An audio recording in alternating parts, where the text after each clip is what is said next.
મિત્રો, આપણે પહોંચી ગયા છીએ ઇસ્કોન મંદિર. મિત્રો, મંદિરને દેખાડવાનો થોડો પ્રયત્ન કરું છું. આજે રામનવમી હોવાથી પબ્લિકની ભીડ વધુ છે, જેના લીધે આપણે વિડીયો શૂટ બરાબર કરી નથી શક્યા. તો ચાલો મિત્રો, આખા જગતના નાથ એવા શ્રી કૃષ્ણ ભગવાનના આપણે સૌ સાથે મળીને દર્શન કરીએ. મારા વહાલા મિત્રો, આપણે મંદિરની અંદર આવતા તમે જોવો છો કે કેટલી મોટી સંખ્યામાં ભાવિ ભક્તો દર્શન કરવા આવે છે.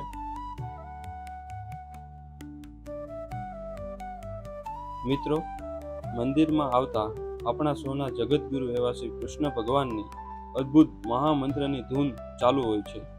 આ ધૂન તમે પણ સાંભળો એટલે મનમાં ચોક્કસપણે એક શાંતિનો અનુભવ થશે. હરે કૃષ્ણ કૃષ્ણ કૃષ્ણ હરે હરે, હરે રામ રામ રામ હરે હરે.